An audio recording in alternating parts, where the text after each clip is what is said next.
आ जाए, ऐसा कैसे हो सकता है? मधुबन की वो दिल में बस जाने वाली शांति और कहीं नहीं मिलती। एक बार जो मधुबन आ जाता है तो उसका वापस जाने का दिल ही नहीं करता। लेकिन क्या करें, जीवन में और भी जिम्मेदारियां हैं, तो दिल पर पत्थर रखकर शिव बाबा से फिर जल्दी बुलाने का आग्रह करके हम वापस चले जाते हैं। हो सकता है ज्ञान में आने के बाद भी बहुत से भाई बहन शायद अब तक मधुबन ना आ पाए हों, तो आप सभी के लिए घर बैठे मधुबन को पास से दिखाने का एक छोटा सा प्रयास हमने किया है इस वीडियो के माध्यम से। आज इस वीडियो में हम आपको घुमाएंगे शांतिवन और उसके आसपास की कुछ जगहों पर। तो चलिए अपनी यात्रा की शुरुआत करते हैं पांडव भवन चारधाम यात्रा से। सबसे पहला धाम है बाबा की कुटिया।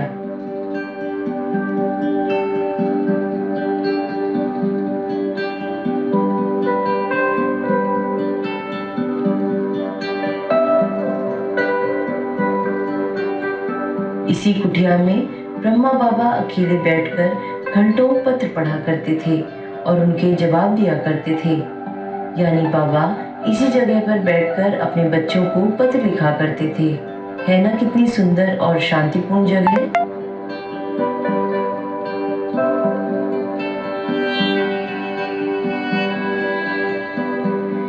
चलिए अब बढ़ते हैं अपने दूसरे धाम की ओर। यह है ब्रह्मा बाबा का कमरा। इसी कमरे में बाबा घंटों बैठकर एकांत में योग किया करते थे। आज भी मधुबन आने वाले ज्यादातर भाई बहन यहाँ बैठकर घंटों योग करते हैं।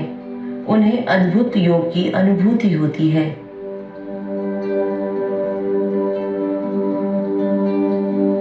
चलिए अब बढ़ते हैं अपने तीसरे धाम की ओर। यह है टावर ऑफ पीस यानी शांति स्तंभ।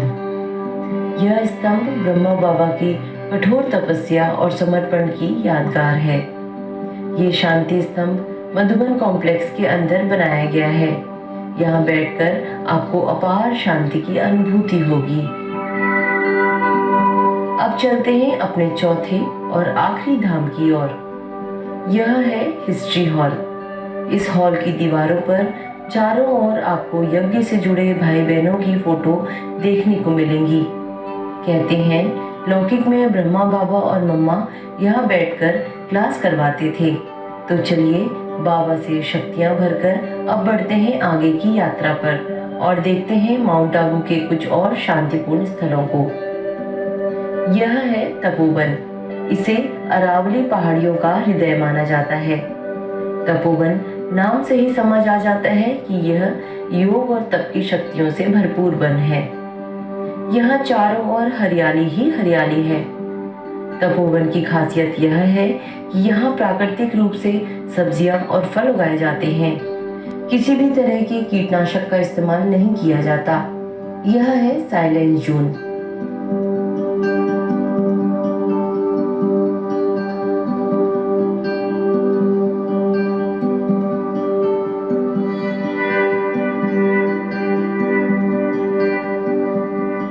इन झोपड़ियों में निरंतर योग किया जाता है और योग से निकलने वाले वाइब्रेशन इन फलों और सब्जियों को परमात्मा की शक्तियों से भरपूर करती हैं।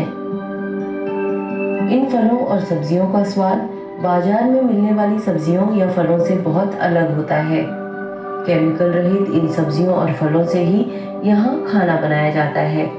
बाहर की सब्जियों का इस्तेमाल नहीं किया जाता। यह है रोज गार्डन जो दादी गुलजार की स्मृति में बनाया गया है।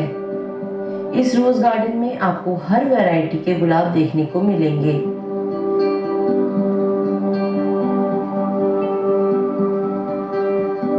यहाँ किसानों को ट्रेनिंग दी जाती है कि किस तरह प्राकृतिक रूप से सब्जियां और फलों की खेती की जाए। पक्षियों की चहचहाहट, शांति और हरियाली से भरपूर तपोवन आपको प्रकृति के बहुत करीब होने का एहसास करवाता है। प्राकृतिक रूप से आध्यात्मिक ऊर्जा का केंद्र है तपोवन। यह है तपस्या धाम। शांतिवन के परिसर में बना सुंदर तपस्या धाम विशाल पहाड़ों और माउंट आबू की मनोरम सुंदरता के बीच ध्यान करने के लिए इस जगह को बनाया गया है। यहाँ ध्यान में होने वाले अनुभव का कोई मुकाबला नहीं किया जा सकता। अगर आप बीके मुख्यालय माउंट आबू आते हैं तो आपको इस जगह की दिव्यता और शांति का अनुभव करने के लिए एक बार तो यहाँ जरूर आना चाहिए। यह है परम आदरणीय दादी जानकी जी की यादगार में शांतिवन में बना शक्ति स्तंभ। 6 स्तंभों से निर्मित यह शक्ति स्तंभ के पीछे एक बहुत दिलचस्प कहानी है। दरअसल साकार में दादी जानकी हमेशा कहती थीं कि मुझ में 5 शक्तियां समाई हुई हैं और 5 शक्तियां थीं मम्मा, ब्रह्मा बाबा, दीदी, दादी, विश्व किशोर दादा। इन्हीं 5 शक्तियों की यादगार है यह 5 स्तंभ और छठा स्तंभ है स्वयं दादी जानकी। यहाँ योग करने से आपको अटूट शांति की अनुभूति होगी। बनास नदी के तट पर निर्मित यह है मानसरोवर परिसर। यह स्थान शांतिवन से 5 किलोमीटर की दूरी पर है। इस परिसर का निर्माण समाज के आध्यात्मिक सशक्तिकरण के लिए मेडिटेशन रिट्रीट, सेमिनार और सम्मेलन आयोजित करने के लिए किया गया है। 7 एकड़ भूमि पर निर्मित यह परिसर NH-27 के बहुत करीब है और इसमें 2500 निवासी रह सकते हैं। यह परिसर आधुनिक तकनीक से बनाया गया है। इसमें water recycling, water harvesting, biogas plant और सोलर पावर की सुविधाएं हैं। यहाँ ट्रांसलेशन फैसिलिटी के साथ 500 की क्षमता वाला एक ऑडिटोरियम भी है जहाँ सेमिनार और राजयोग शिविर आयोजित किए जाते हैं। छोटे बगीचे और एक खुला ऑडिटोरियम और ध्यान कक्ष इस शांत वातावरण को और सुंदर बनाते हैं। यह है मनमोहिनी वन कॉम्प्लेक्स। यह एक आवासीय आवास है यानी रेजिडेंशियल कॉम्प्लेक्स। इसमें लगभग 2000 लोगों की रहने की सुविधा है। इसमें एक पार्किंग क्षेत्र, परिवहन विभाग, भोजन सुविधा, एक बगीचा और ध्यान के लिए एक कमरा है। यह शांतिवन परिसर से लगभग 1.5 किलोमीटर की दूरी पर है। मनमोहिनी वन कॉम्प्लेक्स में ही गॉडलीवुड स्टूडियो और ग्लोबल ऑडिटोरियम है। शांतिवन से आने जाने के लिए 24 घंटे यहाँ बस की सुविधा है। साथ ही यहाँ भी सेमिनार और राजयोग शिविर आयोजित किए जाते हैं।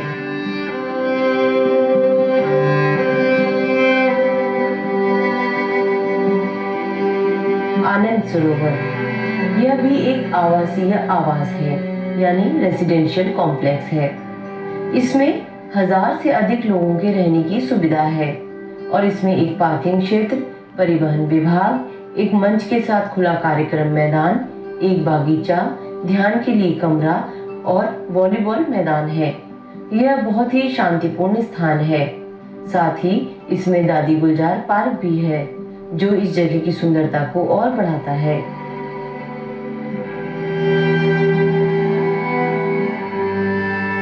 चलिए अब बढ़ते हैं गौशाला की ओर।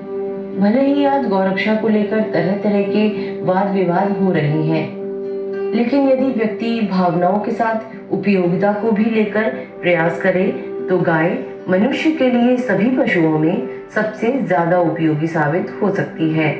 गायों के प्रति सम्मान और उपयोगिता को ध्यान में रखते हुए ब्रह्मा कुमारी संस्था ने गौशाला का निर्माण किया है। मानसरोवर के पास बने इस गौशाला में गायों को और उनके बच्चों को पौष्टिक आहार दिया जाता है। साथ ही यहाँ नियमित रूप से साफ सफाई का काम चलता रहता है। जिस तरह हम इंसानों को साफ सफाई में रहना पसंद है, उसी प्रकार हर पशु पक्षी भी साफ सफाई में रहना पसंद करता है। देखिए, यहाँ चारों ओर हरियाली और साफ सफाई देखी जा सकती है।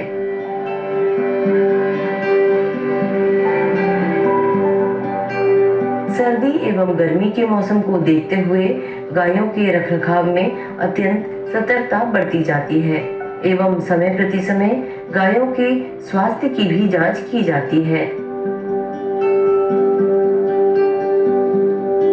बहुत घूम फिर लिए, चलिए अब थोड़ी पेट पूजा हो जाए। तो चलते हैं शिव भोलानाथ के भंडारा में और चलकर देखते हैं कि आखिर इतने सारे लोगों का खाना पीना कैसे बनता है और कौन बनाता है।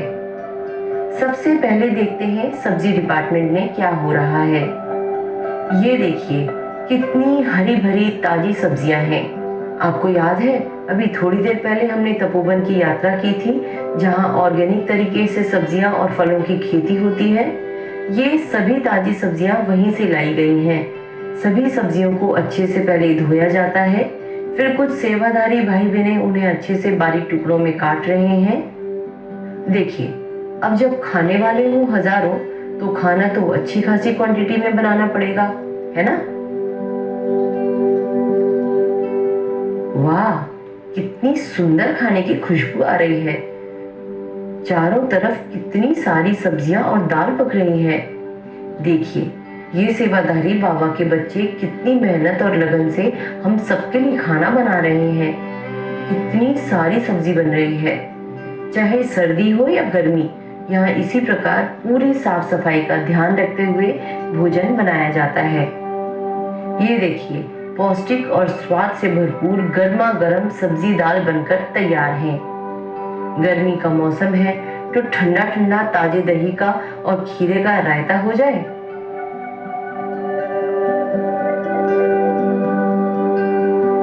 और ये लग रहा है रायते में जायके का तड़का। आखिर यहाँ क्या बन रहा है? ओहो, गर्मा गर्म दाल और चावल बन रहे हैं। वाह, देखकर ही लग रहा है कितना टेस्टी खाना होगा। अब चावल को थोड़ा पुलाव का लुक और फ्लेवर दे दिया जाए ताजी सब्जियों के साथ, तो खाने में चार चांद लगना लाजमी है।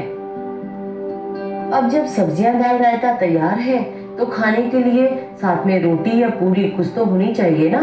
तो चलिए चलते हैं रोटी डिपार्टमेंट में। अगर 5-7 लोगों के लिए रोटी बनानी हो तो कुछ घंटों में आसानी से बन जाती है, लेकिन जब बात हो हजारों लोगों के पेट भरने की, तो मशीनों की मदद तो लेनी ही पड़ेगी।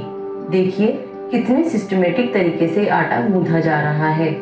सभी भाई बहनें यहाँ पूरे दिल से बाबा के बच्चों की सेवा में लग रहे हैं। वो कहते हैं ना, खाली पेट भजन न होई। तो जब तक स्वादिष्ट भोजन से पेट न भर जाए, तो मन को एकाग्र करना शायद थोड़ा मुश्किल हो जाए। ये देखिए कितनी मॉडर्न टेक्नोलॉजी का इस्तेमाल किया जाता है यहाँ। जब रोटियां बनानी हो हजारों, तो हाथ से और बेलन से काफी समय लग जाएगा। इसीलिए इस मशीन में एक तरफ से आटा डालिए और दूसरी तरफ से बढ़िया पतली रोटियां पाइए। और सिर्फ रोटियां बिली हुई ही नहीं, साथ में आग से सिककर पककर भी बाहर निकल रही हैं। मॉडर्न मशीनें तो हैं, लेकिन हाथ से बनी रोटियों का क्या मुकाबला। तो बहनें यहाँ हाथों से भी रोटियां बनाती हैं। देखिए कैसे भाई हो या बहन सब सेवा में लगे हैं। वाह, देखिए कितने बढ़िया मुलायम फुलके तैयार हैं, एकदम गर्मा गर्म फूले हुए। लेकिन आज मेरा रोटी नहीं पूरी खाने का दिल कर रहा है। तो चलिए गर्मा गर्म पूरियों का स्वाद लिया जाए। ये देखिए, मशीनों ने जीवन को कितना आसान कर दिया है। मशीन में आटा डालिए और ये मशीन आपको छोटी छोटी पूरियां बेलकर दे देंगी। पूरियां तो मशीन ने बेलकर दे दी। अब चलिए इनको गर्मा गर्म तेल में छाना जाए। तो ये है हमारी मुलायम पूरी, गर्मा गर्म तेल में सिकने को तैयार है। वाह भाई, बड़ा ही सिस्टमेटिक तरीका है। लीजिए, आपके लिए बढ़िया लाल लाल गर्मा गर्म पूरियां तैयार हैं। ये है ब्रेड डिपार्टमेंट। आपको पता है यहाँ की ब्रेड जो एक बार खाता है ना, वो यह कहे बिना नहीं रहता, ब्रेड तो बहुत खाई, लेकिन ऐसी ब्रेड पहले कभी नहीं खाई। तो चलिए आज देखते हैं कि आखिर खास स्वादिष्ट ब्रेड बनती कैसे है। वाह क्या बात है, मशीन की मदद से कितनी आसानी से और कितनी जल्दी ब्रेड बन रही हैं। अब इन कच्चे ब्रेड के डो को इन सांचों में डालकर बेक किया जाएगा। एक साथ इतने सारे सांचों को बेकिंग मशीन में डाला जा रहा है और ये कुछ देर के बाद हमारी ब्रेड तैयार है। अब इन ब्रेडों को पीसेस में काटा जाएगा और तैयार है आपके खाने के लिए मुलायम पौष्टिक ब्रेड। अरे ये क्या है? ओहो क्या बात है, मेरा फेवरेट डोसा बनाया जा रहा है। वाह, एक साथ इतने सारे डोसे बन रहे हैं। लाजवाब क्रिस्पी डोसा बनकर तैयार है। तो प्यारे दोस्तों, हमारे साथ आज कैसी रही आपकी मधुबन यात्रा, हमें कमेंट करके ज़रूर बताइएगा। हम फिर जल्द मिलेंगे एक और स्पेशल वीडियो के साथ। तब तक